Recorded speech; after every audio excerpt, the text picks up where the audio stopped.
Boa noite a todos, bem-vindos à nossa Masterclass, como desenvolver foco, força e resiliência mental durante as férias.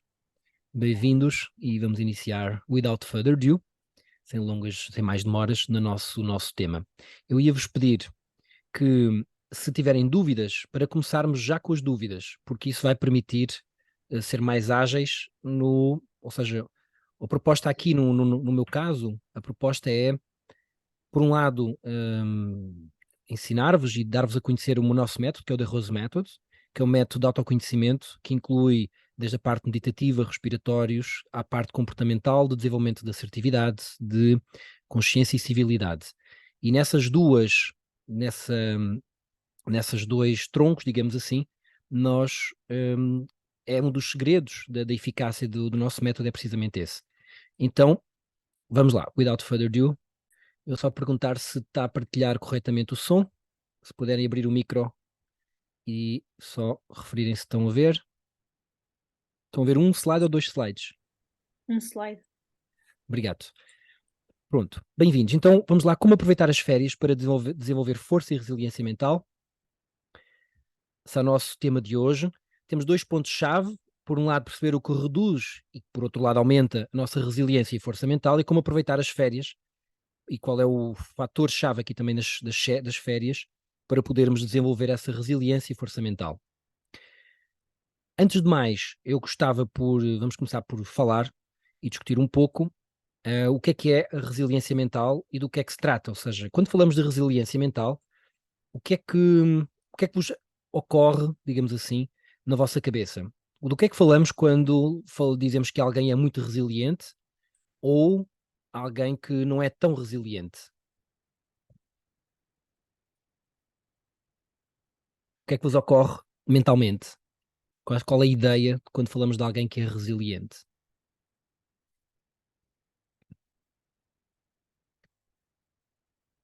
Vamos lá. Resiliência, eu vou avançar, está bem? Está tudo tímido, é normal. Eu também está a ser gravado, mas destas partes depois nós cortamos. Então, quando falamos em resiliência, eu não vou demorar muito tempo aqui, nós temos pouco tempo, é só uma hora. A resiliência sempre nos remete ao facto, quer a resiliência da física, que é digamos que é o primeiro registro, que é a lei de Hooke, que tem a ver com a capacidade de um determinado material suportar uma determinada uma determinada quantidade de pressão e voltar ao seu estágio original. Reportando isso para nós humanos, a nossa definição de resiliência é a nossa capacidade de suportar determinados eventos, determinada pressão, seja ela física, emocional e mental, e permitir que eu volte ao estado inicial sem quebrar, digamos assim, aproveitando essa pressão para evoluir. Ele pode ser muito bem retratada com duas estruturas, uma delas é a esponja. A esponja, nós amassamos a esponja toda, largamos a esponja, ela volta à capacidade original, como se nada tivesse acontecido. E o outro elemento é o diamante, porque o diamante, ao ser submetido a uma grande quantidade de pressão, o diamante ele não quebra, ou seja, o diamante é carbono, que é submetido a uma grande quantidade de pressão. Como ele aguenta a pressão, ele vira diamante por ter aguentado essa própria pressão. Então, o suporte da pressão faz amadurecer o próprio material se ele suportar e não quebrar, digamos assim. E essa é também uma analogia que pode ser feita à nossa capacidade de resiliência e de força. O primeiro ponto aqui que é interessante avaliar é o quão resiliente eu sou face aos meus objetivos. 0 a 10. É interessante começarmos a nossa masterclass por fazer um assessment, uma autoavaliação. 10 é aquela pessoa que está intrépida. Não importa o que aconteça, ela não larga o osso dos seus objetivos, das suas metas. O 0, enfim, ele está ao sabor da corrente. Tudo aquilo que acontece interfere muito. Ele tem dificuldade em se manter resiliente em relação aos seus objetivos. Então, de 0 a 10, faça a sua autoavaliação.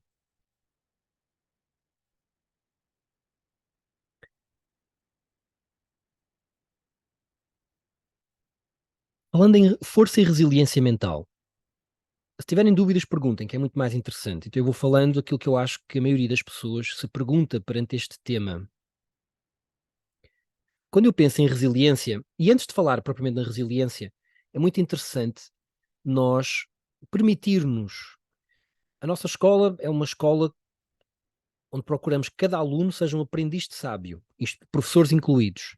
E isso exige-nos estar constantemente a reafetar a forma como vemos o mundo, e o mundo entra todo pelos nossos sentidos, ou seja, o mundo é percepcionado pelo nosso corpo, emoções e pensamentos. Então temos de estar o tempo todo, o máximo tempo possível, numa autoperceção para eu conseguir ver e enxergar as coisas de uma outra perspectiva. E hoje tenho aqui um vídeo muito interessante que nos faz, que nos dá a ideia do interesse que é quando as perspectivas mudam. Por exemplo, não sei se vocês sabem, vou-vos mostrar aqui um vídeo que devem estar a ver agora, das técnicas que eram utilizadas para saltar em altura.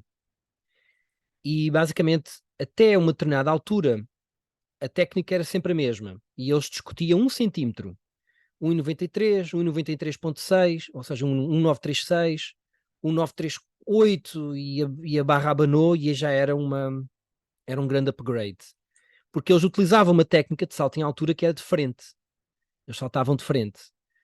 E eles discutiam centímetro a centímetro. Era 96, 94. Aí começaram a utilizar outra técnica, que era usar as pernas como tesoura, ainda de frente, que discutiam ainda alguns centímetros.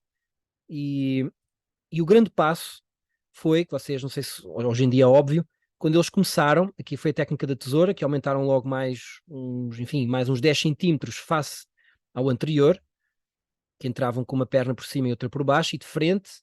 E quando começaram a entrar de costas, ou seja, quando começaram a utilizar esta técnica, é uma técnica diferente, hoje em dia o recorde mundial está 40 centímetros acima do que era o recorde mundial quando se iniciou.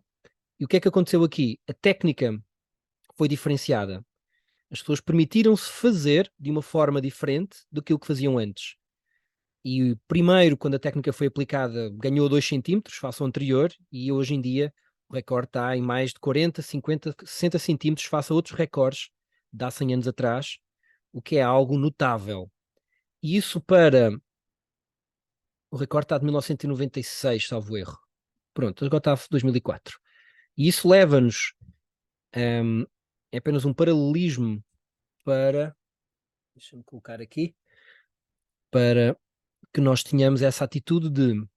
Ainda que, se eu estou habituado a fazer as coisas de uma determinada forma, se o meu nível de resiliência não é assim tão forte, então eu tenho que fazer as coisas de alguma outra forma, de alguma outra maneira, para obter resultados diferenciados. E é por aí que eu queria começar. O que é que torna... O que é que nos torna menos resilientes? Ou seja, se eu imaginar uma árvore, por exemplo, o que é que torna uma árvore menos ou mais resiliente? Rapidamente. Nós temos... Será que o comprimento das raízes interessa para a resiliência da árvore? Sim ou não? Hello? Sim. Será que a flexibilidade da própria árvore ao vento impacta na nossa capacidade de resiliência ou não? O que é que significaria num ser humano ter mais raízes? O que é que seria para vocês? Ter mais raízes num ser humano significa o quê?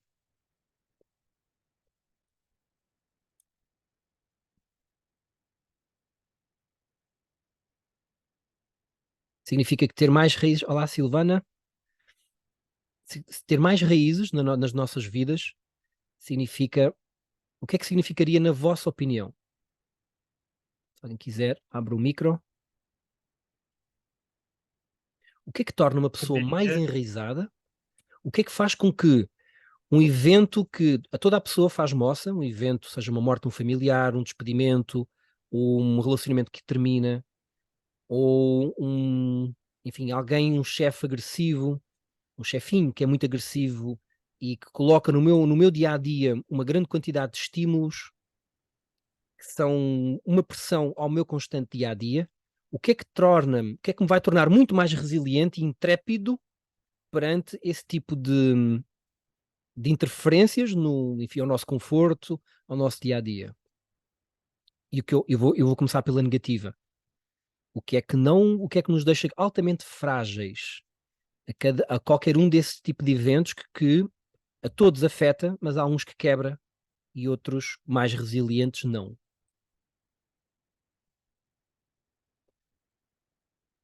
Faz sentido para vocês que quanto mais ao sabor da corrente eu estiver, quanto menos a vida estiver de acordo com a minha percepção, porque é tudo uma percepção interna, com a minha percepção de que a vida vale muito a pena, menos resiliente eu me torno. Ou seja, quanto menos fatores que me prendam à vida, que me deem raízes, que me entusiasmem, que me façam ter um grande outlook positivo futuro da minha própria vida. Ainda que seja um desafio e o futuro seja incerto, mas permite-me olhar para o futuro com entusiasmo. Eu tenho perspectivas futuras de desenvolvimento, de progresso, face a outra circunstância onde eu não tenho nada por que lutar pelo futuro, não tenho nada que me prenda, ou até posso ter, mas eu não estou a vivenciar isso de momento, algo que me deixa naquele regime, ou naquelas duas palavras que o senso comum nos caracteriza, que é a diferença entre viver e sobreviver. O que é que seria sobreviver? Sobreviver basicamente é comer e fazer com que o corpo não faleça por falta de fome ou por falta de estímulo, digamos assim. É manter a vida no seu estado mínimo, que é apenas sobreviver. Viver seria a realização da minha vida, em que fisicamente, emocional e mentalmente a pessoa se emancipa na expressão dessa própria vida. Eu não queria que ficassem só palavras. Se vocês recordarem daquele livro do Uma Vida com Sentido, do Viktor Frankl, em que ele, inclusive, criou todo um sistema para a determinação do propósito de vida, daquilo que faz as pessoas sobreviver perante níveis de pressão absolutamente extraordinários. Foi o caso dos campos de concentração em Auschwitz. E o que ele concluiu foi simples.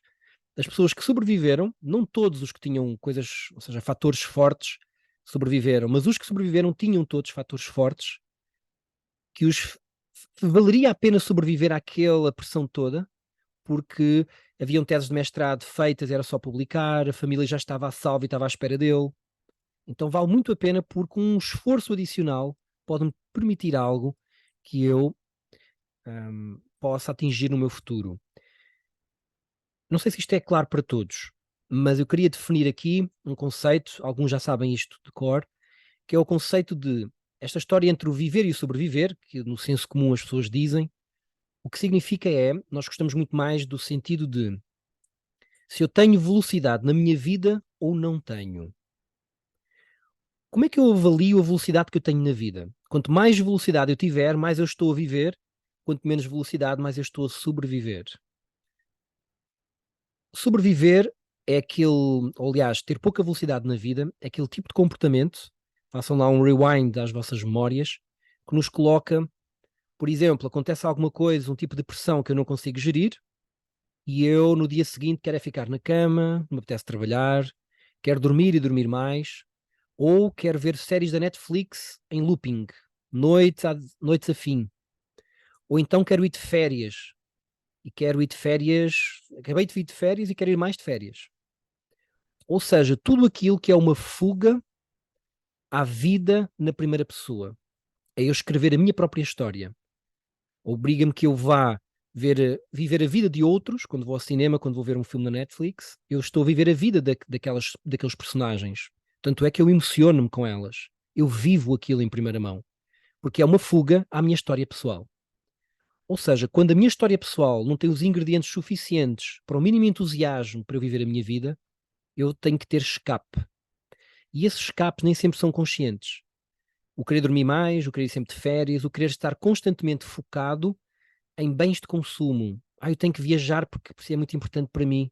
Ou tenho que comprar isto porque isto é muito importante para mim. Não, eu agora estou mesmo, o meu foco é comprar aquele carro novo.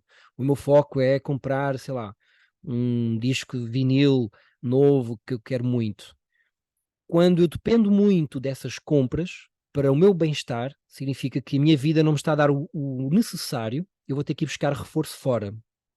E daí até, inclusive, às drogas e a outro tipo de situações Na nossa visão, as drogas são uma consequência da infelicidade e não uma consequência da adição. Então, falar em resiliência e não tocar neste ponto, ou seja, a resiliência é multivariável. E o que eu gostava de vos trazer hoje são as variáveis mais cruciais, fulcrais, no impacto dessa resiliência. E o que é que dá mais velocidade à minha vida? Virando agora o jogo ao contrário. O que é que me faz não querer ir de férias? O que é que me faz não mexer nada? Não ter o ímpeto de consumir? Não preciso consumir. Eu não preciso daquela roupa nova. Ou seja, nós vamos comprando roupa nova, obviamente, mas é aquele desejo compulsivo de consumir, porque esse desejo, esse consumo vai agregar ao meu ego, vai fortalecer o meu ego. Todos nós já somos consumidores peritos em consumo, certo? A compra enaltece o nosso ego, há uma autoafirmação, é um conforto, é um expanso, ou seja, expansionista relativamente ao nosso sentido de identidade connosco próprios. E isso é porque aquilo que nós extraímos não é suficiente. Então nós vamos procurar substitutos. Isso é interessante na altura em que nós nos sentimos culpa, ou porque estamos a procrastinar, ou porque estamos com ímpetos consumistas de filmes, ou de séries, ou de coisas, ou de redes sociais, onde nós vamos viver outras vidas que não a nossa própria. Estamos a ver outra história que não é a nossa. Então este é o ponto. E porquê é que nós, no título desta nossa masterclass, e achámos que era oportuno, nós falámos de nestas férias. A nossa percepção e experiência, e sim, já estamos há muitos anos, com milhares de alunos em todo o mundo, é que normalmente o nosso tipo de aluno é alguém que é, primeiro, positivamente insatisfeito. Ou seja, ele não está satisfeito, mas ele também não está a reclamar da vida. Mas é alguém que é perfeccionista, normalmente, e que durante o dia a dia muitas vezes não tem tempo para nada. Aliás, qualquer pessoa hoje em dia na nossa sociedade que seja muito perfeccionista, quase que entra no nível de, de desafio de um atleta de alta competição. Tanto é que nós chamamos a esses executivos, esses empresários, esses profissionais como executivos de alta competição. Porque imaginando o nível de exigência dos nossos trabalhos, a vida cosmopolita, o nível de estímulos, é absurdamente loucura. E isso faz com que nós sejamos menos hábeis, muitas vezes, a lidar com isso, porque a capacidade de adaptação não é suficiente face, digamos que, à rapidez com que tudo isto surgiu. Faz sentido para vocês? Neste caso, nas férias, é o momento onde normalmente a pessoa tem tempo extra. Ou seja, se eu vou tentar mudar algo enquanto eu estou na corrida dos ratos, estou no looping da vida, onde eu já estou estressado, já tenho pouco tempo para mim. Nesse contexto, eu querer impor determinado tipo de mudanças à minha vida é extremamente difícil e quase impossível, porque eu estou-me a exigir mais ainda do que aquilo que eu já exijo. Então, o meu nível de esforço, vocês sabem que o stress é uma, é uma concorrência, uma equação biológica, é uma concorrência constante entre recursos e desafios. Recursos, leia-se energia física, energia emocional, energia mental, mas a energia é uma coisa só. Então, se eu estudar muito, fico cansado também fisicamente. Mas é a energia que se manifesta física, emocional e mentalmente. Quando essa energia não é suficiente para os desafios que eu me estou a propor no dia a dia, eu acabo por entrar em stress, ou seja, acaba que os desafios me exigem eu a sobreaquecer o meu sistema, o meu motor, que é o meu corpo, para conseguir fazer aquilo tudo. E isso tem uma fatura que tem que ser paga. Esse sobreaquecimento, esse stress gerado pelo desafio que não é adequado ao meu nível de energia.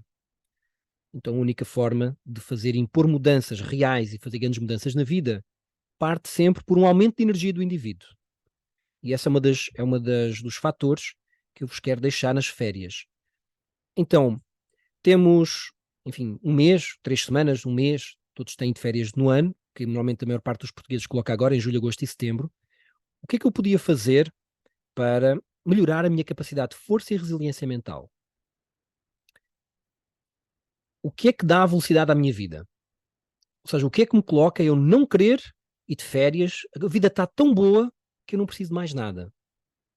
Essa pergunta, a resposta a essa pergunta, que não é automática, e muitas vezes quanto mais idade a pessoa tem, mais tem que escavar, Eu estou agora com uma menina, que é a Marianita, que está em Madrid, ela é portuguesa, estou a fazer o trabalho com ela em 1 hora. Nós tínhamos isto feito. 2 horas está praticamente terminado. E já fiz com colegas nossos também, colegas vossos, com 50 anos, e demoramos triplo das horas para chegar ao mesmo resultado. Porque a pessoa, a cultura vai-nos acondicionando e já deixamos de saber aquilo que nós valorizamos muito para aquilo que nós queremos ou gostaríamos de ter. Começa-se a misturar tudo e não fica muito claro o que é que nos faz, o que é que nos toca mesmo. Então, para que a nossa vida esteja plena de velocidade, eu preciso identificar aquilo que é mais sagrado na minha personalidade, aquilo que dá valor à minha vida. Há um estudo que nós gostamos muito, é um estudo de Harvard, feito com ratinhos. E o estudo, eles fizeram assim, colocaram os ratinhos, contei esta história esta semana passada, até acho que foi à Sandra. Tinham os ratinhos e eles colocavam água com cocaína e viciaram os ratinhos em cocaína. E depois fizeram um seguimento dessa experiência, depois os ratinhos estavam viciados em cocaína, a experiência foi, aliás, colocar os ratinhos num recinto com tudo o que eles precisavam à disposição. Comida à disposição, ratinhos para brincarem, ratinhas para fazerem sexo, e colocavam 2 águas, uma com cocaína e uma sem cocaína, para ver como é que os ratinhos iriam evoluir, sendo que tinham tudo à disposição, comida, amigos, sexo, e 2 águas, uma com droga e uma sem droga. E o resultado, normalmente os seres humanos dizem, ficaram viciados em cocaína e deixaram tudo o resto, porque é isso que nós vemos nos humanos. Só que os ratinhos não têm o nível evolutivo que têm os humanos.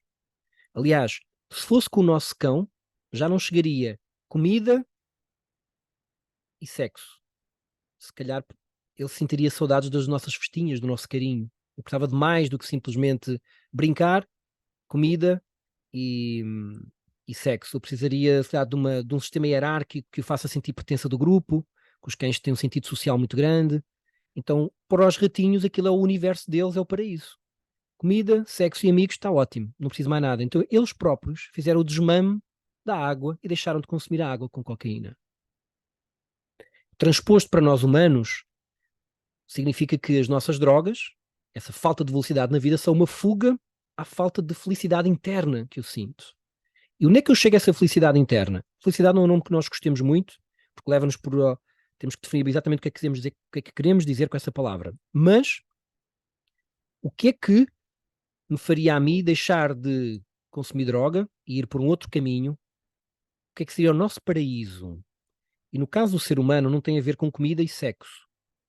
Quando não temos comida nem sexo, entramos em modo de sobrevivência e queremos, e vamos lutar por ele. Mas nós não queremos esse lado da sobrevivência, queremos o lado da expressão máxima. O que também implica ter comida e sexo, mas implica muito mais coisas. Que coisas são essas? E pergunta aqui, nós fazemos isto individualmente, que é quando tem grande eficácia, mas funciona mesmo em grupo, só que tem que fazer mesmo. Então estas férias, o que eu gostaria de vos deixar para aumentar a vossa resiliência é: que tipo de emoções são mais sagradas que você procura no seu dia a dia? Que tipo de sentimento é que é tão sagrado na sua vida que, inclusive, tem uma resposta fisiológica? Nós usamos muito a palavra vibrar, a palavra brilhar. O que é que o faz brilhar? O que é que o faz vibrar? O que é que... aquilo dá uma conexão física quando algo ocorre. E o discernimento desse tipo de sentimentos, nós temos que ter noção que há toxinas exógenas e há toxinas endógenas. Da mesma forma que os neurotransmissores são gerados por nós próprios e são mais potentes alguns do que a própria morfina. Então o que faz uma mãe gostar de um filho é segregado em doses maciças um composto que é a oxitocina. Quando alguém nos abraça, e é um abraço a sério, um abraço com intensidade, com sentimento, o que importa é quando há esse sentimento, é segregado oxitocina entre as pessoas, que é uma hormona que está ligada à felicidade, enfim, está ligado a uma série de elementos, de aspectos interessantes, a serotonina, também a oxitocina, etc. A questão é, que sentimentos são esses? O que é que eu mais valorizo, o que é que eu mais valorizo sentir na vida? E alguns de vós já sabem algumas respostas. Se eu não sei, basta identificar uma atitude, uma ação que me faça sentir isso e depois arranjar um nome para isso. Por exemplo, às vezes quando estou no meio da natureza e chove, sinto aquele cheiro a terra molhada, aquilo é como se desse um toque aqui no fundo da minha alma, e tipo, é tão bom, aquilo faz-me sentir conectado. Pronto. Que mais coisas me fazem sentir conectado com a natureza, uma coisa assim visceral. Quando acontece isto, quando vejo um pôr do sol, quando apanho sol, podem ser coisas simples ou mais complexas. Por exemplo, o que é que te faz sentir, o que é que te faz vibrar? Olha, faz-me vibrar quando sinto troca de amor profundo entre as pessoas. Então quando tu demonstras e dás amor a alguém que tu gostas muito, isso faz-te conectar muito, exato. E quando vês em outras pessoas também, sim, ok, isso é algo mais composto, mas é algo que é estruturante, estrutural e estruturante. O desconhecimento destes valores torna-nos baratas tontas na nossa vida porque nós não temos um filtro sobre aquilo que queremos sentir. Vou dar um exemplo. Este é um exemplo concreto que eu te falei do amor, é um exemplo pessoal. Se a pessoa, o amor, enfim, nós não gostamos muito da palavra amor porque ela é um bocado indefinida e não resulta numa ação. Nós gostamos mais da palavra compaixão. Porque quando tenho compaixão por algo, eu também o amo, mas eu tenho uma atitude de tolerância e proatividade perante ele. E de suporte, e de colaboração e de civilidade. Então está mais ligado à ação que tem mais a ver connosco. Mas podemos usar também amor. Se a pessoa valoriza muito o carinho, o afeto, o amor entre as pessoas, essa pessoa, esse indivíduo, ele vai ser muito mais vulnerável a pessoas que sejam muito menos amorosas e muito mais agressivas. Se eu não souber isso, eu vou achar que o outro é o diabo em pessoa, quando eu não percebo que aquela pessoa só tem ausência disso. Para o amor, epá, não importa muito, importa mais é o desafio da vida, a conquista das metas, é o humor. Outros aspectos são mais interessantes. Para um, a criatividade é o mais importante, é o mais genial da vida. Para o outro, é a ordem e a disciplina. Para o outro, é a organização das coisas. Para o outro, é o nível de conexão ser humano com ser humano. Para o outro, o ser humano está bom, o que importa é a genialidade do intelecto, é o engenho. Há pessoas mais focadas em pessoas, outras pessoas mais focadas em coisas, não é? Os engenheiros tendencialmente são mais focados em coisas e, sabe, um médico ou um enfermeiro é mais focado em pessoas. E esses valores, chamemos-lhe valores, mas não são valores, e há aqui várias ratoeiras nesses valores. Uma das ratoeiras é eu escolher coisas que me causam dor. Primeira vez que eu fiz este exercício, Eduardo, o que é que tu mais valorizas? Primeira coisa que eu disse, olha, transparência, porque eu não consigo gerir pessoas que tenham falta de transparência. Não é disto que estamos a falar, não é nada disto. Ou seja, a transparência vem porque aquilo gera-me dor e eu não quero sentir dor. Então eu estou aqui apenas a omitir, eu não quero sentir dor, então eu simplesmente não quero que as pessoas não sejam, que sejam desonestas ou que não sejam transparentes comigo. Este tipo de valores apenas vem pelo aspecto de expansão. Quanto mais, melhor. Exemplo, criatividade. Quanto mais criatividade dá-me um prazer imenso. Tá, então quanto mais criativo, melhor. Sim. E ele é esdrúxulamente criativo. Sim. No meu caso, a pessoa é esdrúxulamente transparente. Não precisa. Desde que seja transparente básico, já chega. Exato, porque ela veio pelo lado da dor. E nas férias, nós temos mais tempo para olhar o mar, o horizonte. É importante avaliar nessa história, e pode fazê-lo enquanto eu estou a falar, avaliar na sua história quais foram os momentos que fez uma conexão, como se aquelas conexões que tocam todo o corpo, visceral, que brilha, vibra, toca, enfim, vários adjetivos que nos são mais caros. Porque daí nós vamos retirar aquilo que nós chamamos emotional foundation. E aqui entre nós, que ninguém nos ouve, o ser humano vive principalmente pelas emoções. Mesmo quando tem o intelecto, e nós trabalhamos com meditação a sério, não, enfim, com meditação a sério, nós sabemos que o mundo é disperso. Nós somos dispersos, toda a gente é disperso. Exige um treino danado e irregular para conseguir acalmar aqui o fogo de que a nossa mente tem, que o nosso pensamento, ele não para, ele está constantemente em movimento. E isso deixa-nos frágeis aos inputs, porque eu começo a misturar aquilo que eu penso com aquilo que eu sou, com aquilo que eu senti, e é uma grande salganhada.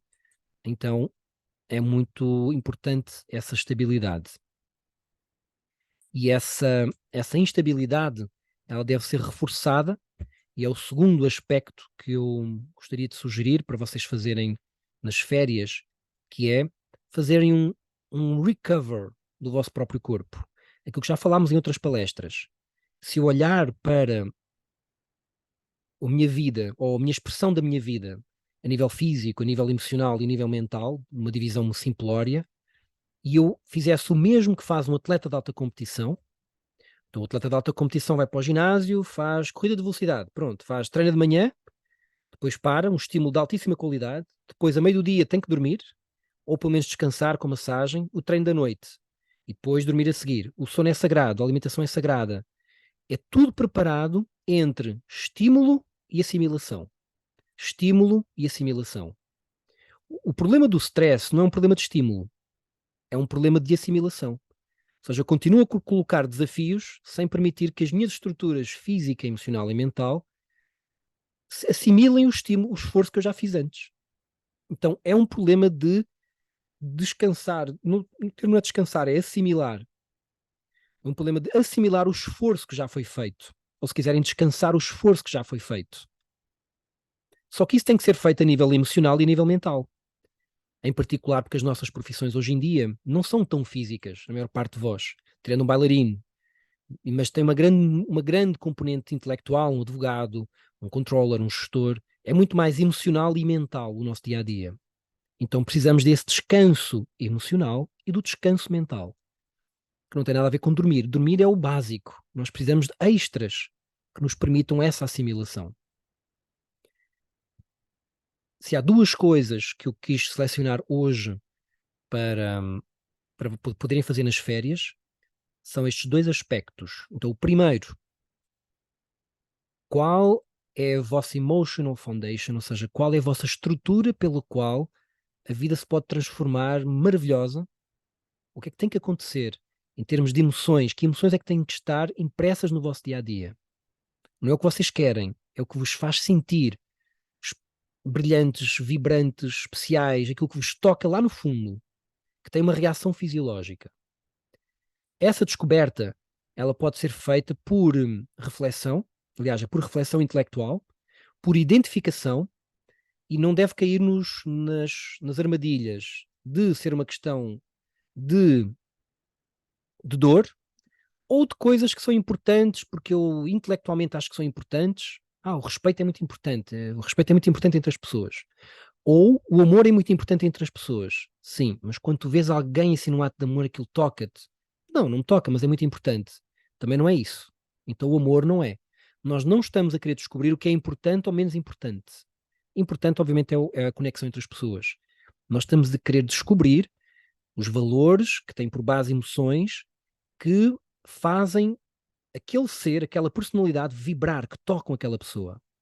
E há coisas tão fora da box como adrenalina. Ele hoje não está aqui hoje, mas é um conhecido nosso, aluno e professor, o Rodrigo Dias, da Madeira. E o Rodrigo, ele é ativado pela adrenalina. Então, quando ele vai fazer bungee jumping, para ele sente-se completamente realizado. Aquilo, mas é do fundo do seu ser. Quando o Telmo vai, é apenas uma atividade de adrenalina. Não vem lá com os prazer. Enfim, é uma aventura, um pouco de aventura, mas não tem o mesmo impacto. Então, sem quadradinho, cada um respeitando aquilo que eu realmente me faz conectar, essa é uma das grandes conquistas que eu posso dar à minha vida, formulando aqui aquela frase acho que é do Mark Twain: há dois momentos importantes na vida, um momento em que nós nascemos e o outro em que sabemos porquê, ou seja, o que é que nós estamos aqui a fazer. E esse saber o que nós estamos aqui a fazer advém destes valores. Esse é o caminho que nós fazemos para identificar o propósito de cada pessoa, o objetivo daquela pessoa. E o propósito não é uma profissão, o propósito não é uma. O meu propósito é ser professor. Não, isso não é um propósito, isso é a sua missão. A minha missão é ser professor. Tá bom, missão sim. O propósito é mais acima, é mais generalista e que pode encaixar em muitas profissões. Então o propósito pode ser ensinar, por exemplo. Ensinar é um propósito. Eu posso ensinar a ser motorista de Uber, ou posso ensinar sendo professor. Nenhuma das duas profissões eu vou 100% ensinar. Só que uma vou ensinar 80 ou 90% do tempo. E na outra vou ensinar, enfim, naquelas viagens quando o cliente dá. Então vai ser muito pouco. Então não vou estar no meu melhor, longe do meu melhor, porque eu não sou ativado o suficiente. A minha vida não tem velocidade suficiente. Este é um aspecto. E eu sempre dou uma chega, fruto da minha experiência pessoal. Estes valores, aquilo que mais, todos encontraram um, ou ninguém tem a mínima ideia do que é que eu estou a falar. Pelo menos um deles, dois deles. Imagina a sua vida sem eles. Ficava cinzento, né? Ficava sem graça. Justificaria ir um pouco para as drogas. Ou então ver filmes, ir ver a vida de outra pessoa. Porque sem esse ingrediente a vida perde valor. Temos de ter consciência, a pirâmide de Maslow, não era uma pirâmide, mas enfim, foi criada uma pirâmide de Maslow, que é a pirâmide das necessidades. Mas estamos a falar bem na parte mais relevante, ou seja, tirando aquela parte da sobrevivência, o que é que vem a seguir? E isso é muito relevante ao ponto de... Vocês sabem que há uma moeda social da natureza que é a autoconfiança. A confiança é algo tão importante no mundo animal e humano que o animal que é mais confiante, os outros, enfim, respeitam mais, dão mais valor. Eu não vou fazer hoje aqui o do nosso teatro, que já fiz noutras masterclasses, a menos que vários não saibam que teatro é que eu vou fazer, para demonstrar que alguém com mais confiança, nós acreditamos muito mais nele, mesmo que seja completamente errado. Simplesmente porque aquela confiança ativa a nossa parte animal e diz-nos, olha, é melhor ir por ali, é mais seguro. Eu tenho mais chance de sobreviver por ali. E isso torna-se muitas vezes, não é inteligente. Pode ser até uma escolha estúpida, porque não tem razão. É uma coisa unicamente instintiva, emocional, digamos assim. E em termos de autoconfiança, aquilo que mais emancipa, e veja lá se no seu caso não lhe faria sentir orgulho de si mesmo. A autoconfiança é a imagem que eu tenho de mim próprio. Eu conheci pessoas lindíssimas e que achavam que não eram muito lindas. Conheci pessoas inteligentíssimas que achavam que não eram muito inteligentes. Conheci pessoas com um nível de disciplina absurdamente fora de qualquer box, de qualquer ser humano. Tipo, pessoas que fazem 7 horas de meditação por dia, com 7 horas de estudo e 7 horas de sono, e depois sobram 4 horas para, enfim, para comer e tomar banho, e acharem que não eram muito disciplinadas. Impressionante. Então, faça essa avaliação para si mesmo.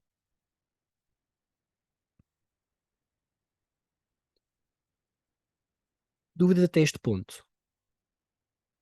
Estes valores, para concluir, para eu ganhar este nível de autoconfiança, imagine que se você se torna um exemplo vivo desse valor que acabou de identificar. Para si mesmo e para os outros. Nós somos seres sociais.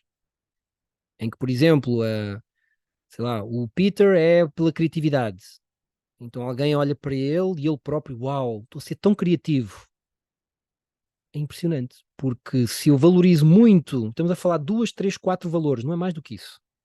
E eu me torno um exemplo desses valores, o resto é paisagem. Nós somos seres muito complexos, mas ao mesmo tempo, se filtrarmos o trigo do joio, aqueles 80-20 da regra de Pareto, não é muita coisa.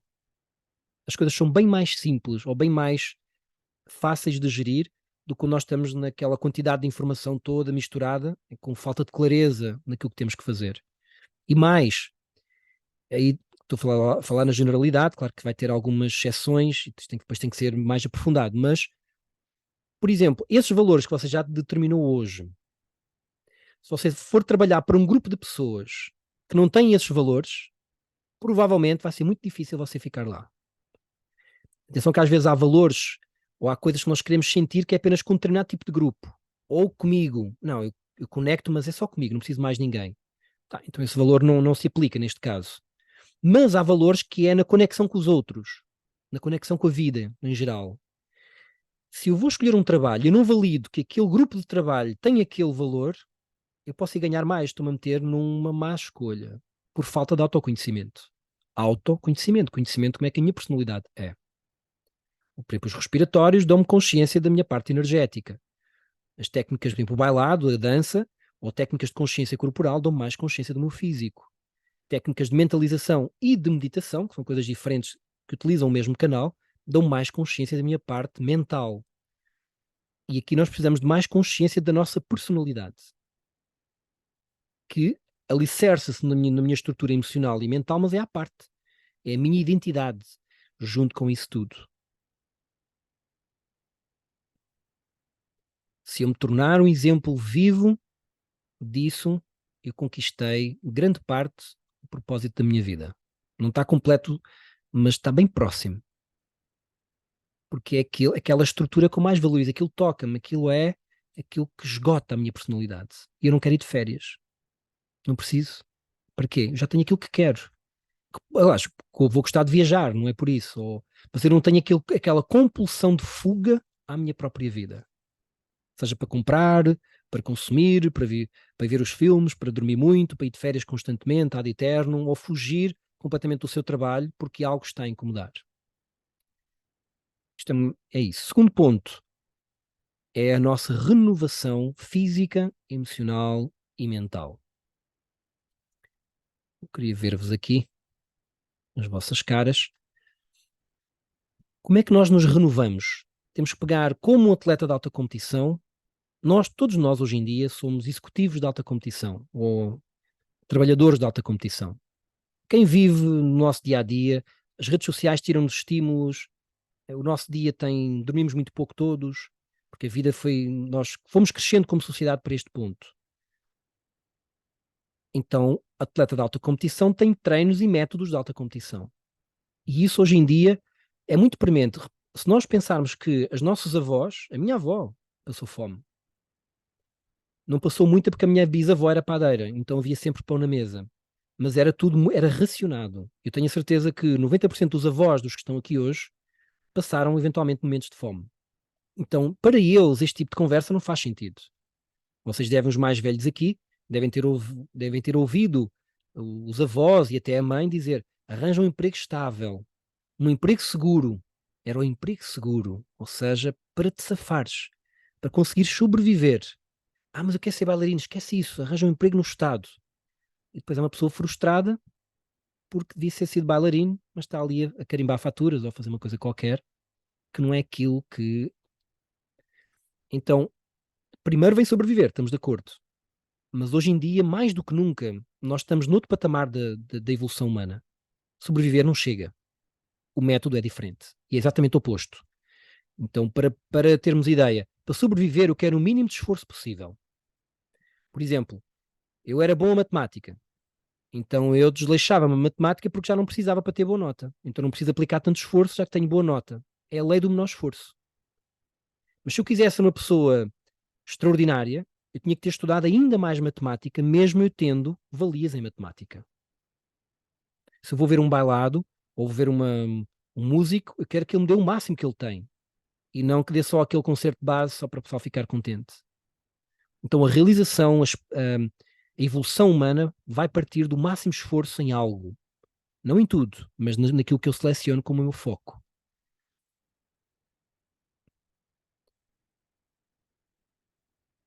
Isto é muito relevante.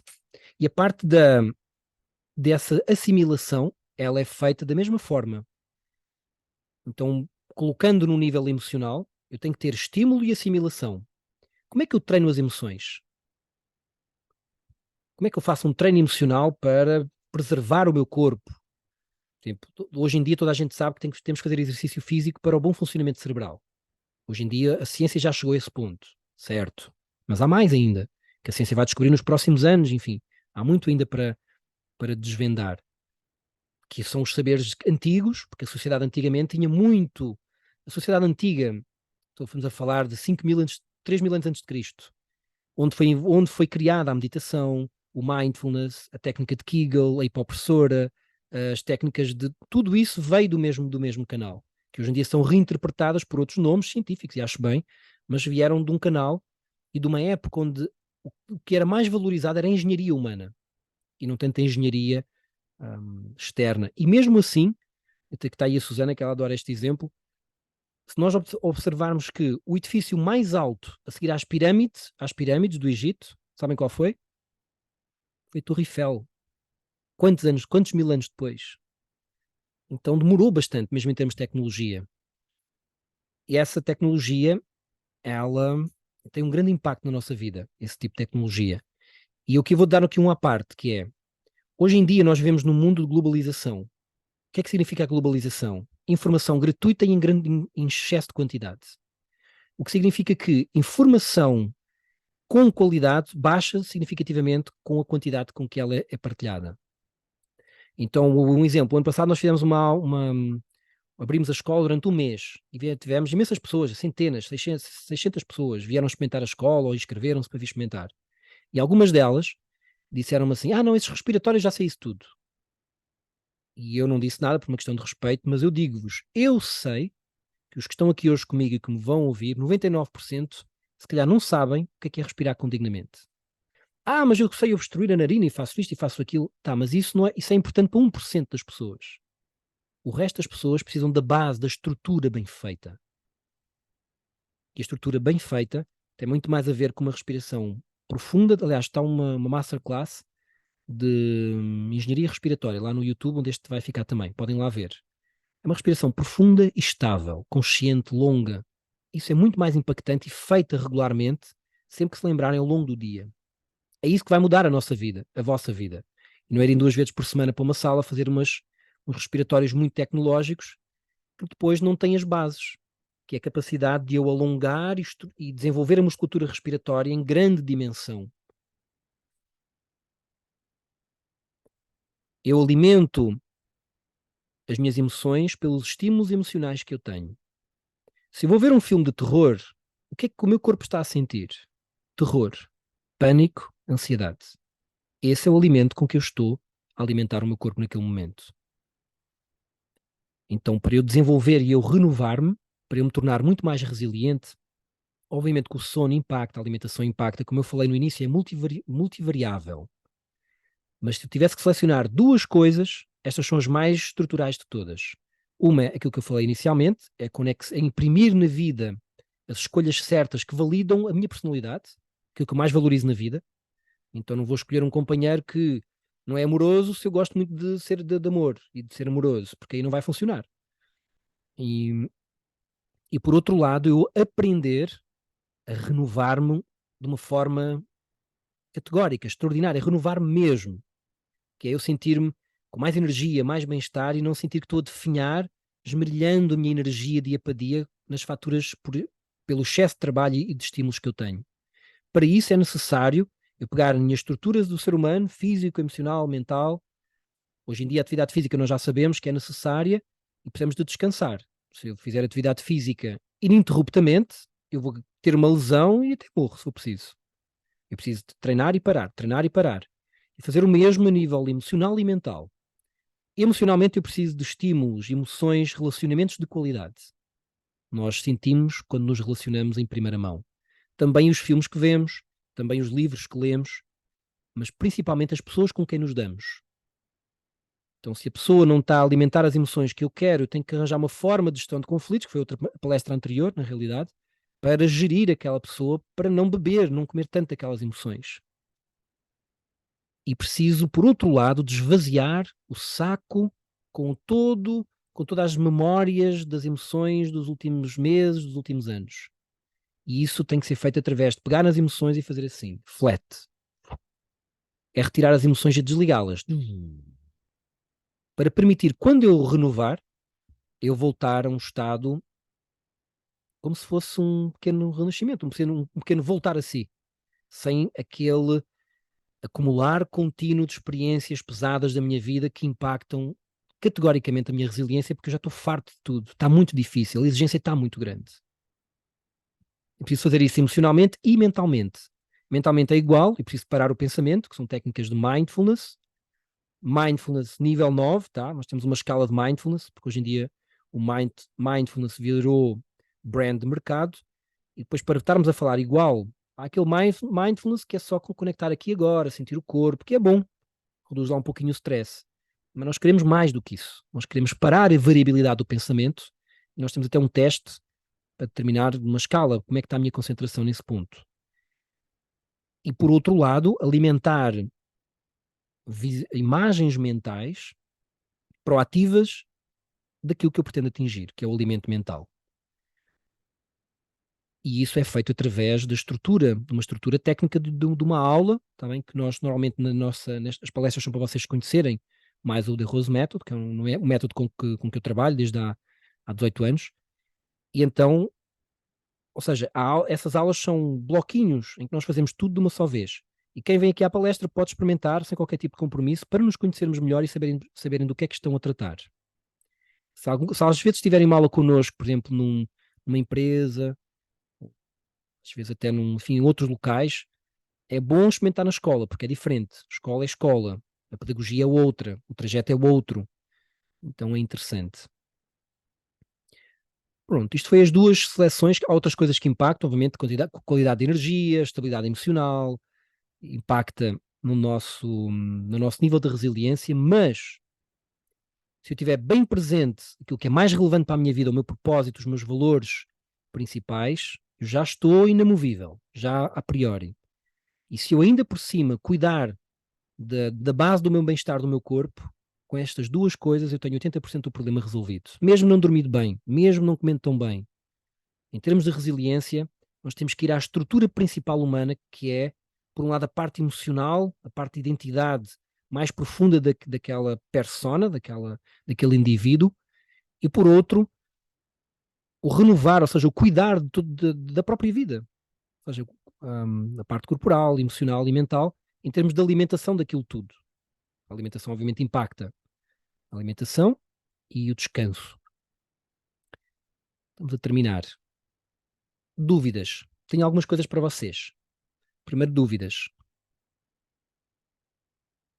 Vou deixar um e-book chamado Mindfulness and Meditation. O interesse do mindfulness feito, vou-lhe chamar a sério, não é que não seja a sério o outro, mas mindfulness com pretensão à meditação, é que vai nos descondicionar aquilo que eu penso da minha consciência. Eu sou eu, os meus pensamentos são os meus pensamentos. Essa dicotomia, quanto mais presente ela estiver, menos suscetível eu sou. Eu começo a ganhar liberdade, a verdadeira liberdade, dos condicionamentos que eu já tenho. Então o interesse é de tornar menos impulsivo em pré-julgamentos, em atitudes, porque eu começo a haver uma dicotomia entre a consciência que observa e o pensamento e as emoções e o resto. Isso é extremamente útil, como eu dizia há uns tempos atrás, pela experiência da minha avó. Se há uma coisa que é riquíssima na vida, é ter mais consciência da vida. Por exemplo, quando nós somos mais velhinhos e a minha avó já teve um pouquinho mais de mente, a vida fica mais pequena. Ou seja, se eu ficar um pouco mais lúcido, é muito melhor.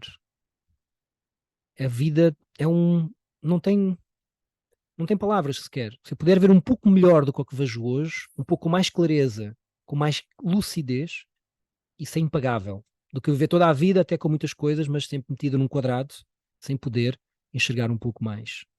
Então, mindfulness e meditação tem esse impacto. Eu vou colocar aqui no nosso chat e também no grupo, está bem? Se não quiserem depois no chat, eu vou colocar lá no grupo.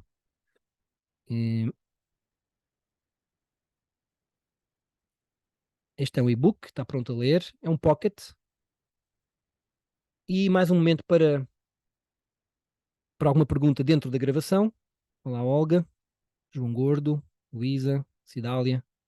Vou parar a gravação agora para perguntas fora da gravação, que é a aula verdadeira, né? É sempre a chamada aula depois da aula. Eu nunca consigo evitar isto. Na aula toda a gente está calado. Agora vou desligar o micro e começamos todos a falar.